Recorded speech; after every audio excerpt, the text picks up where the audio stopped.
Hello. Okay, so I've got a few minutes. I wanted to get in here and do part one of shadow work and explain kind of what it is, give you an introduction. Like I said, this is January 1st, so here we are, New Year's Day. Happy New Year's, everybody. So part one, I'm going to kind of just go ahead and hop right on in. Like I said, this is going to be a series. So you're going to be able to catch this on replay. You can also catch this on my YouTube channel. Hi, make sure you say hi when you jump in here. I don't know if I have the comments turned on or not, but do please say hi. So shadow work.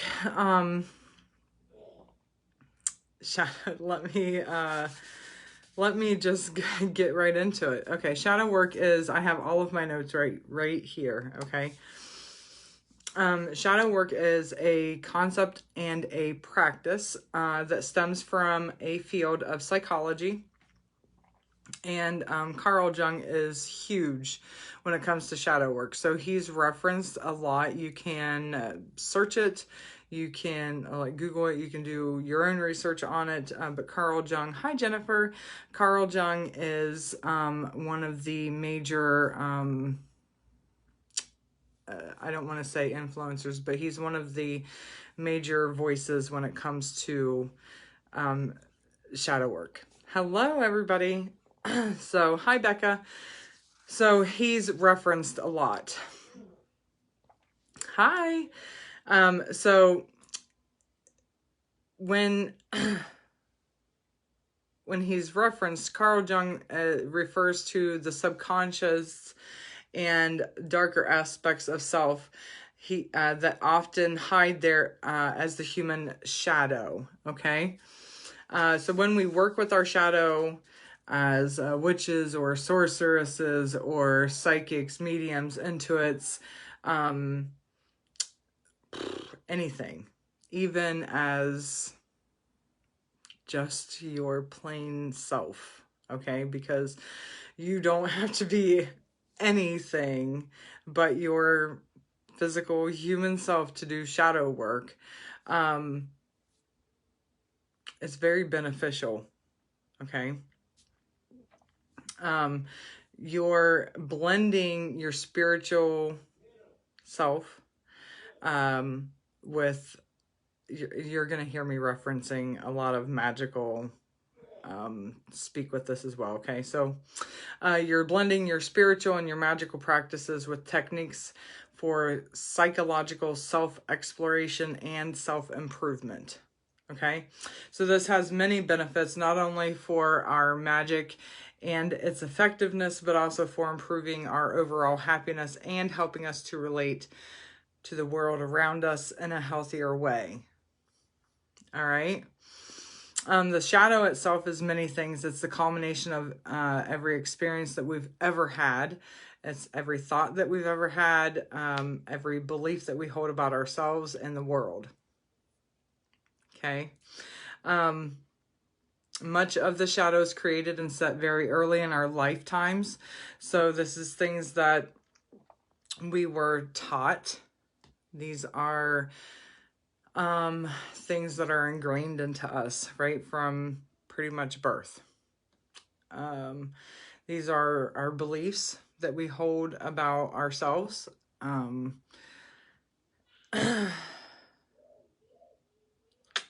Let's see, they're formed in our early years to help encode, and they're encoded into our subconscious. This is what we view as our normal, okay? It's our normal. So whatever your normal is, that's where our shadow work is going to begin. Everybody's normal is different.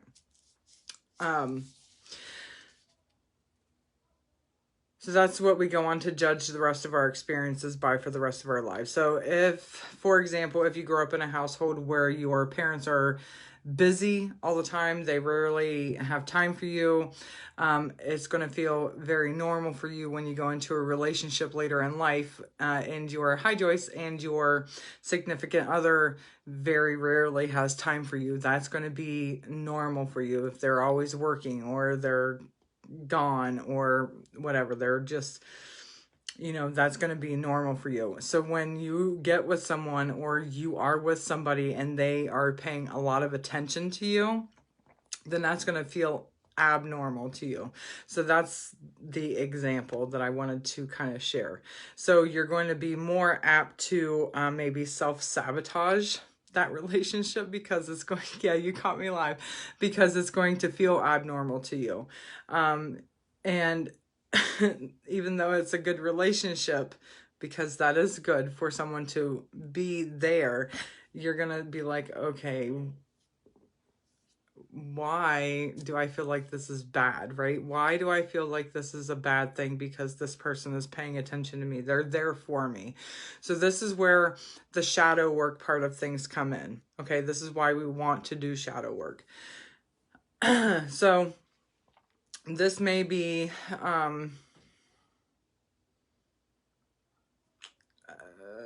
why you're sabotaging relationships like these, and you're not really understanding why.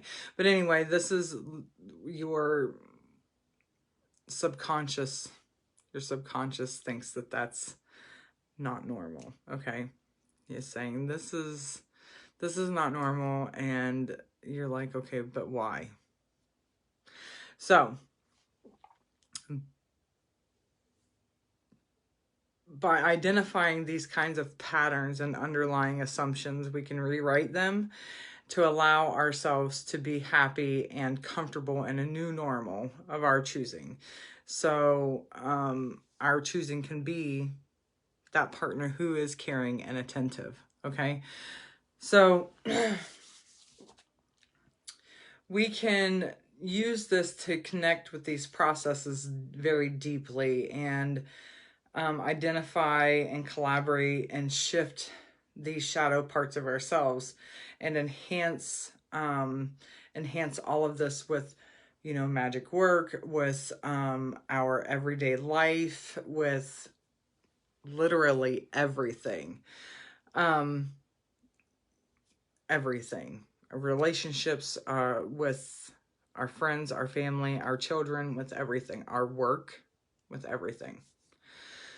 So it's becoming the pursuit of self-knowledge is a very vital part of becoming a very effective person. Okay. Make no mistake. Please make no mistake. While shadow work sounds like it's pretty boring therapy, some people might say it's nonsense. It is very powerful stuff, okay?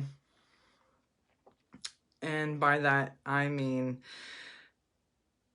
some people, when they do shadow work, will uncover things that have been buried very, very deeply. They can uncover traumas. They can uncover, traumas, like abuse, things that, you know, we have shoved down so deep that we thought that we forgot about, or, you know, we chose to, hi Brittany, we chose to forget about. And this is going to make that surface. That is not to say, okay, so why am I doing this if I know that this is going to bring back all these bad memories? Well, when we uncover past events, struggles, mental illnesses, difficult processes, we want to work through those, okay? We want to work through those, and it's okay to work through them with us. It's okay to seek help, you know, through a psychiatrist, through a therapist, through group therapy. If you need that help, by all means, get it, because it is a process. It is a process, okay? So if that's something that comes up, then by all means, make sure that you get the help that you need. But the point is, in order to do and be the best person that you can be, we have to understand both sides. We cannot be all love and light all the time. We have to know our shadow side as well. And working through all of our dark sides, it kind of brings us full circle. Okay, so we know our light side. We're not perfect. We all have a dark side. We know our light side. We need to go back to our dark side and learn and bring it full circle. Okay, so if you need the help because you're doing shadow work and it brings up some painful past memories, things that we've chosen to push down, then by all means get the help that you need. And if that includes medicines for the time being, then get what you need. Okay, so don't think that there's any shame in accepting that kind of help. There is none at all. Don't ever think that there's any shame in that. There is no shame in seeking out the help that you need. But we, you know, will tackle everything. We'll tackle everything. But first and foremost, your health and well-being is of profound importance, and you should use every tool available to keep yourself healthy and happy. So this is, I've got, let's see, I'm looking at my time. I've got just a few more minutes, but I want to really quickly go over exactly why we do shadow work. Hello, everybody. So the reason we do shadow work as individuals, hi, Elizabeth, varies widely, and it all boils down to the same simple goal, is because we want to be better, for many, many different reasons, but we want to be better, for ourselves, for the people that we love. We want to process. It's a process of finding the dark, hidden parts of ourselves, the parts that we have ignored, that are unwanted by us, that are corroded. It's learning to not only look at them and change them, but also accept them fully as part of us. This is part of self-love, and it's at its most radical form, okay? Yeah, we have to love our really dark sides. And that's not loving being this evil person, but we have to embrace it, okay?